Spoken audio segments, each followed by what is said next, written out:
Bună ziua, dragii mei! Bine v-am găsit, bine v-am regăsit. Sunt Meme și, ca de obicei, încep citirea de astăzi prin a vă aminti cât de minunați sunteți. Astăzi mă ocup de energia pentru întreaga săptămână care urmează. Luați, vă rog, în considerare faptul că mesajele sunt generale și s-ar putea să nu rezonați toți cu ele. Nu am cum să înglobez aici întreaga planetă. Nu am cum, sunt om și eu ca și voi. Haideți să vedem despre ce este vorba și ce mesaje avem, ce mesaje ne apar și ce ne-ar putea ajuta săptămâna viitoare pentru a avea parte de liniște, iubire, sănătate și așa mai departe.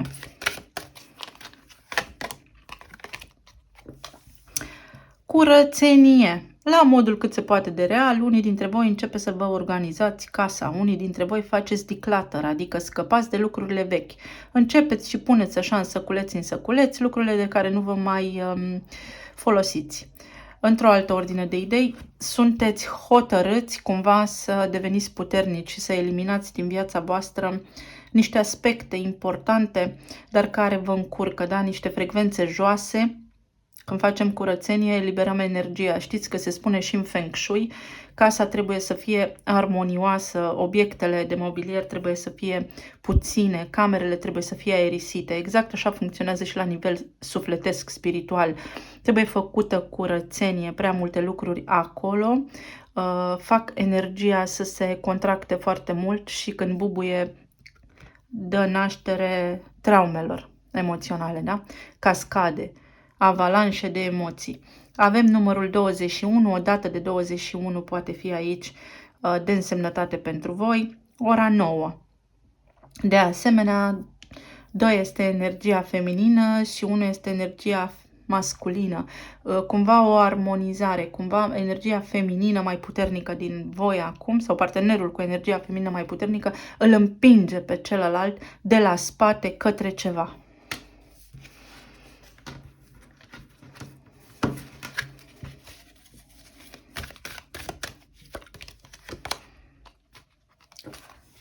Inimă loială. Inimă loială. Vreți să curățați ceva în inima voastră. Unii dintre voi posibil să aveți ceva intervenție sau să consultați un cardiolog pentru o recuperare sau pentru un control de rutină. Alții dintre voi, efectiv, vreți să vă faceți curățenie în planul sentimental. Sau vă ajutați pe cineva cu un sfat, cu o vorbă bună, cunoașteți pe cineva care vrea să elimine o tristețe din viața sa. Alții dintre voi văd aici că vă doriți o armonie, doriți să stăpâniți emoțiile pe care le aveți. Bufnița este o pasăre de noapte, este ca și când noaptea. Noaptea cumva când sunteți liniștiți, da? Când mintea voastră nu vă mai sabotează, pentru că pe noi ne sabotează zilnic gândurile. Sunt prea multe și ne copleșesc. Primiți niște mesaje sau vi se clarifică niște idei, căpătați un sens, o lumină, o conștientizare, o direcție pe care vreți să mergeți.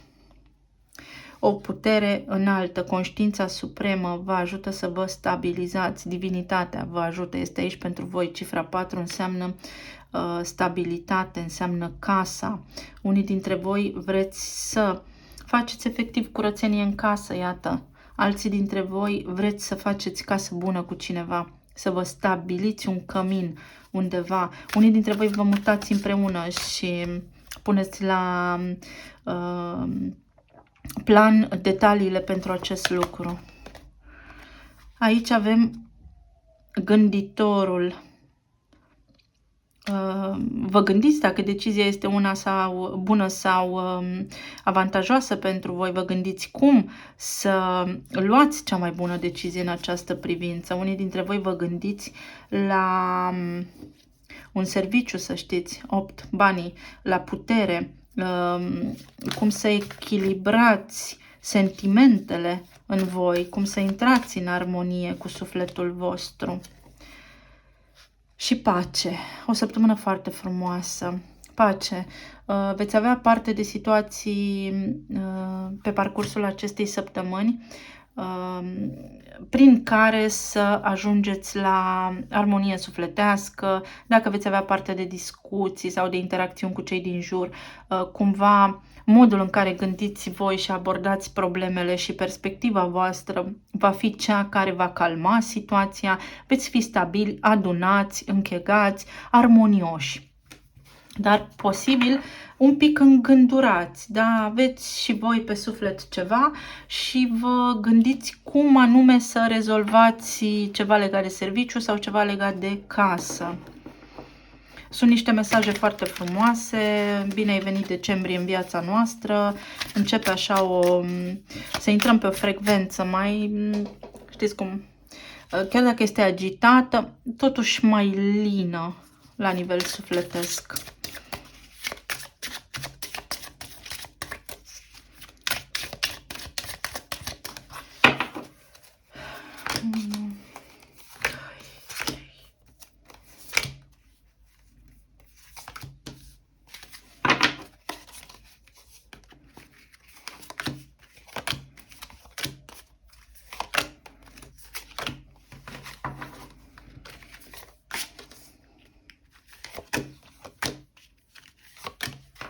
Se aude o ambulanță.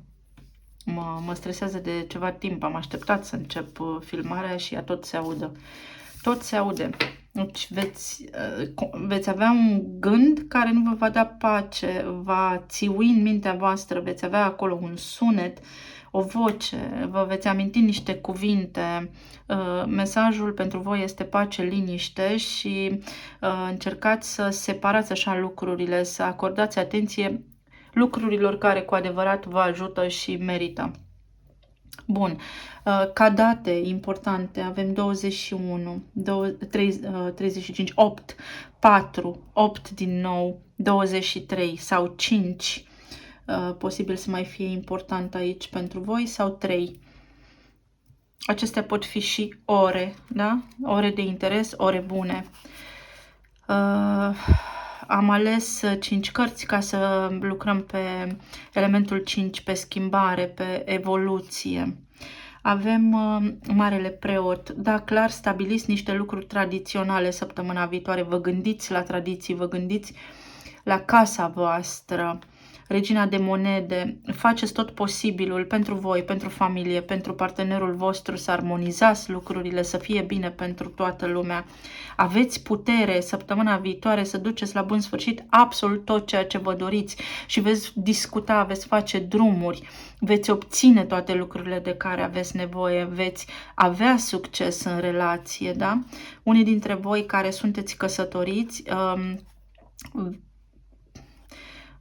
dacă sunteți domni, partenera dumneavoastră și aveți o relație stabilă, evident, săptămâna viitoare va străluci, încercați să-i oferiți iubire, atenție.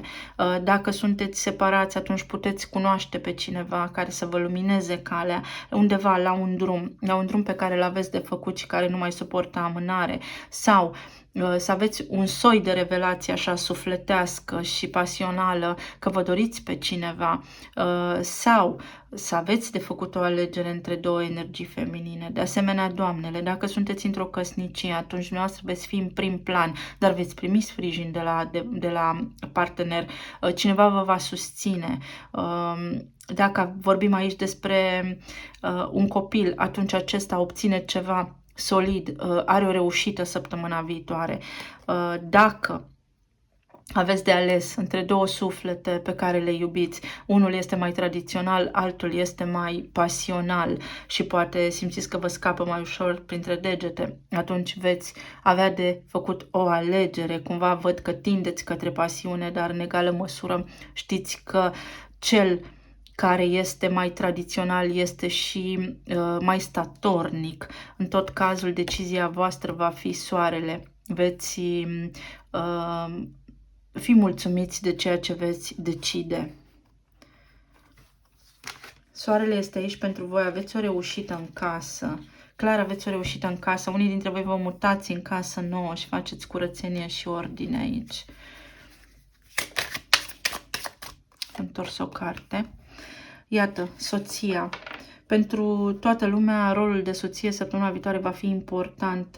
Doamnele posibil să aibă o reușită sau domnii care sunt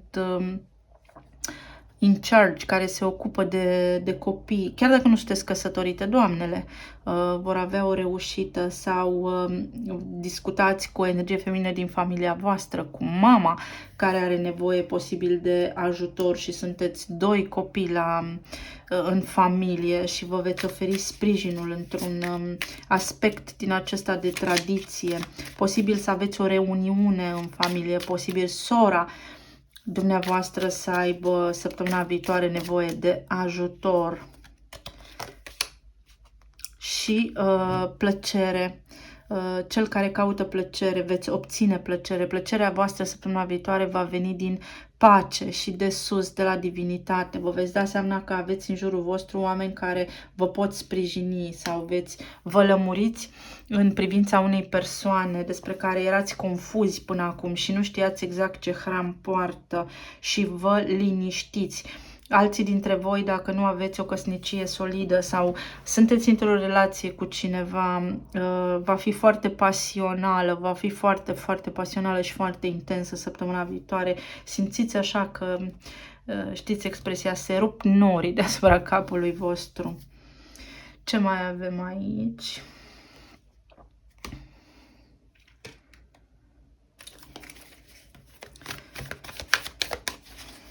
Pentru cavalerul acesta de băte, iată, îndrăgostiții, va fi o săptămână plină de pasiune pentru toată lumea, dar cel puțin veți simți așa în sufletul vostru, cumva, vă veți simți atrăgători, așa sexy, veți avea o vibrație bună, o frecvență bună, vă veți simți apreciați, cu siguranță se întâmplă niște lucruri în jurul vostru, o dinamică foarte bună care vă susține energia aceasta, deși eu contez.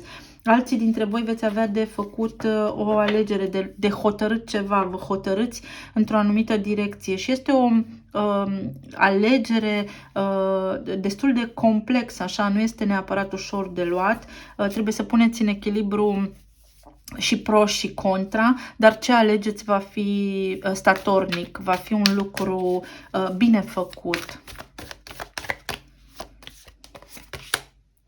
Regina de spade, trebuie să fiți obiectivi, veți alege efectiv obiectiv și veți alege foarte calculat, veți face niște pași foarte bine calculați săptămâna viitoare către sufletul vostru, către o pasiune care vă va face să vă simțiți bine. Nu vă lăsați doborâți de, nu știu, frecvențe joase sau de gânduri. Nu vă gândiți și vă răzgândiți în privința asta, pentru că aici cartea Gânditorul este tot una cu gemenii, da? De aici, de la Regina de spade, care spune, parcă aș face ceva, dar gemenii sunt o energie mutabilă. Mă răzgândesc, da, nu faceți chestia asta, rămâneți pe ideea voastră, folosiți-vă de Marele Preot, care este cartea Taurului și stabilește ceva și se ține de cuvânt. Pe partea de plan financiar avem spânzuratul, 4 de bâte, 10 de cupe, asul de spade și regele de monede. Hai să vă zic una. Pentru unii dintre voi primiți un mesaj că s-ar putea să se anuleze petrecerea de Crăciun sau adunarea sau chestii de genul acesta. Sau unii dintre voi abia așteptați să primiți informarea când va avea loc această petrecere a voastră internă acolo de firmă. Sau unii dintre voi primiți o invitație de la șeful vostru cu ocazia sărbătorilor sau șefa voastră sau ieșiți într-o adunare, într-o cină festivă care vă va bucura foarte, foarte mult, 10 de cupe. Pentru alții dintre voi, cred că aveți o relație la serviciu pe care ați încercat să o protejați, o relație de iubire cu cineva și s-a aflat despre ea. Pentru alții dintre voi, un coleg de serviciu cumva v-a observat din umbră și în sfârșit va face pași către voi și vă declară sentimentele pentru voi. Vă spune, eu îmi doresc o relație stabilă cu tine. Aici veți căpăta o altă perspectivă care vă bucură. Cumva s-ar putea ca unii dintre voi să nu puteți ajunge la un eveniment pe care vi-l doriți foarte mare, foarte mult, din anumite, ce știu eu, motive. Să vedem de ce e spânzuratul aici, că el mi-a atras atenția. În rest totul bine. Spânzuratul, ce caută energia spânzuratului aici? Iată, 4 de monede.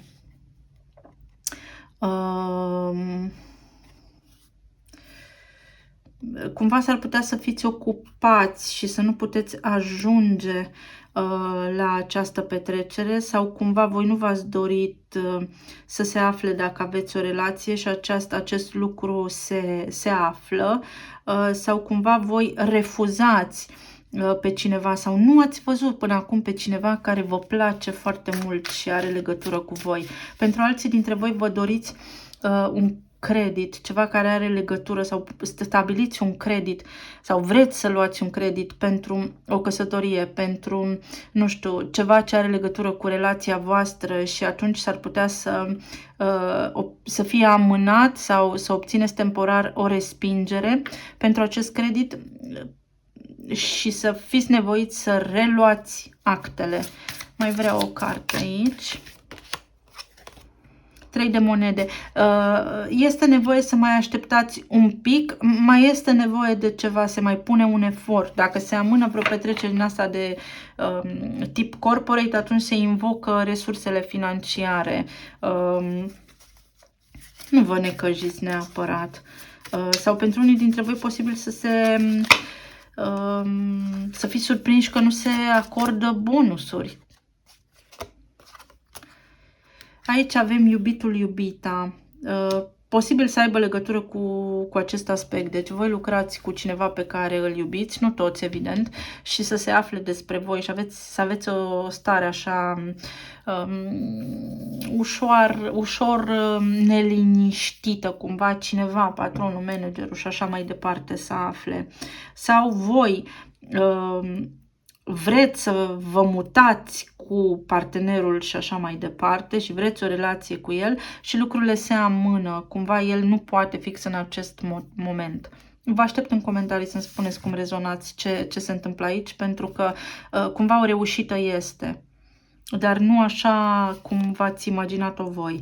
La planul emoțional avem lumea, 6 de spade, 9 de spade, justiția și 4 de monede. V-a fost extraordinar de frică de un diagnostic și ați scăpat. Nu știu de ce ați scăpat, dar v-a fost foarte frică.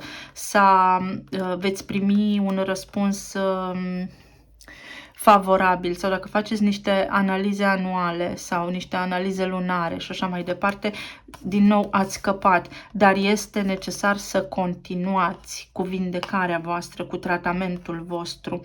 Se închide o etapă de tratament, vă este teamă, așteptați răspunsul și cumva vă este teamă pentru stabilitate, adică pentru starea voastră de sănătate.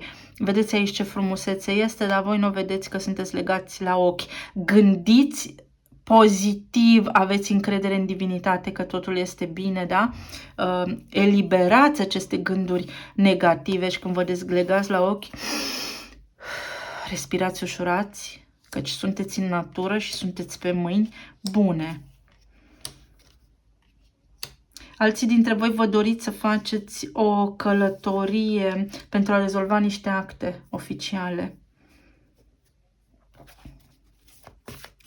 Nu astea, că pe astea le-am mai folosit. Acestea. Săptămână foarte bună până aici, până acum. Vești bune, primiți vești bune care vă bucură sufletul, atât pe partea materială, cât și așa la nivel emoțional, veți fi bine. Iată, primiți vești bune care vă bucură, deci niște rezultate, dacă așteptați niște rezultate care sunt stabile, care durează o perioadă, deci nu se schimbă acolo major lucrurile pentru foarte mult timp. Vă bucură un venit, un mic venit neașteptat, există aici posibilitatea să primiți niște bani. Spânzuratul, din nou, dar trebuie să mai aveți un picuț de răbdare. Deci aveți un pic de răbdare dacă așteptați niște analize. Stați liniștiți, liniștiți-vă, aveți încredere că există un proces în spate, un mecanism care se desfășoară și că lucrurile se așează exact așa cum este mai bine. Uitați, până la urmă veți ține bucurie, adică vă veți bucura. Această amânare are sensul ei aici și este mai bine că se întâmplă așa. Ce mesaje mai avem pentru voi săptămâna viitoare?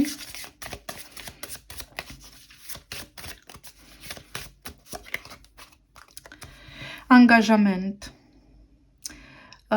Îți dedici timp ție, credințelor tale,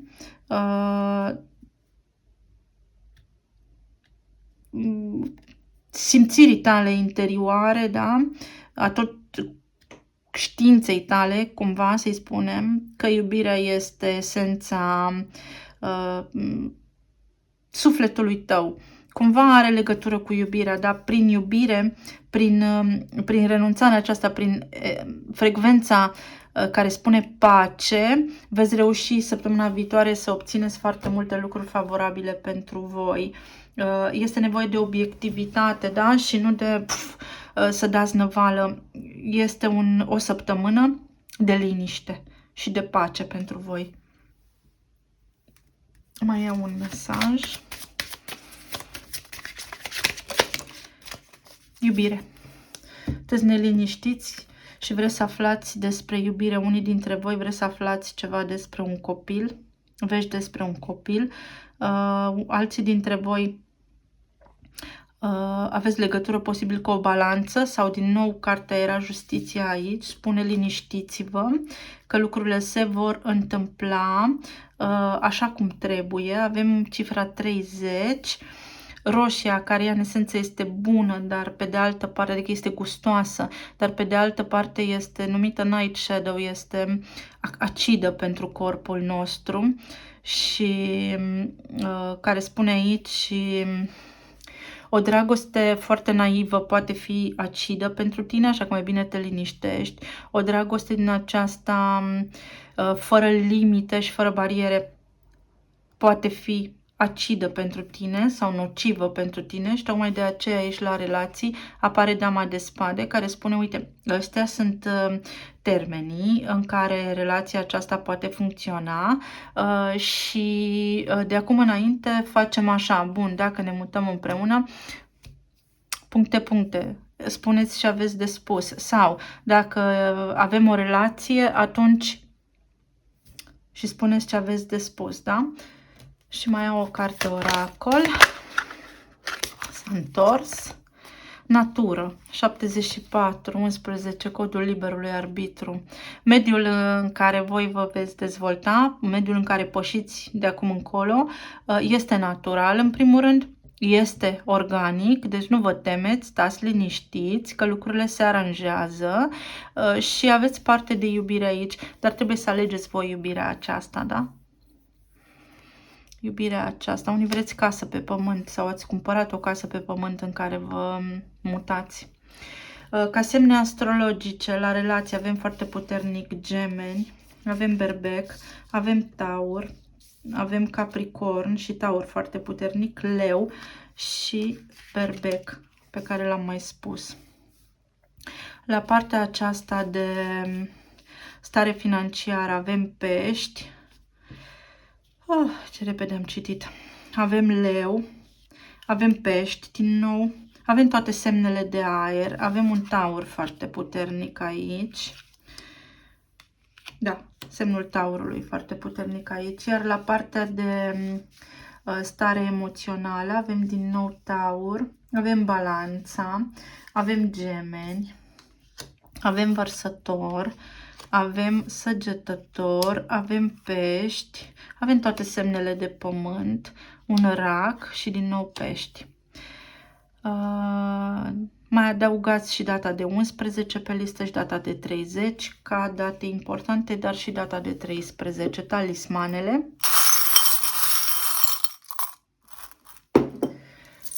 Pentru un decembrie minunat, iată, săptămână în care veți respira ușurați. Nu veți avea provocări, da, majore în viața voastră. Semnul astrologic Fecioară, care spune curățenie, obiectivitate, calm și analiză. Semnul Racului, care vorbește despre mamă, despre feminitate, despre subconștient, despre emoțiile noastre. Calm și fii obiectiv la nivel de emoții, nu te năpusti, nu da buzna. Aici v-am spus, vreți să aflați ceva despre un copil, primiți niște mesaje săptămâna viitoare, aveți o planetă Saturn, pentru unii dintre voi se închid niște lucruri, adică obțineți niște rezultate, nimic foarte dramatic, care vă bucură. Un semn al prosperității, vă bucură rezultatele acelea, aveți cifra 0, un nou început, da? Este un nou început stabil, este ceva ce v-ați dorit și la care ați visat cu ochii deschiși. Și aici avem inițiala B și inițiala X. Este bine să vă îmbrățișați sau este bine să îmbrățișați schimbarea, orice ar însemna această schimbare în viața voastră.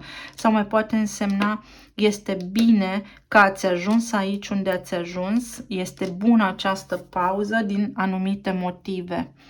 Și le veți afla pe măsură ce trece timpul și situația evoluează. Mai am una, o inițială A. Da. Bun, dragii mei, să aveți o săptămână minunată, să vă fie de folos, vă îmbrățișez pe toți cu drag și să fiți bine, sănătoși și iubiți. Să ne auzim cu bine. Pa, pa!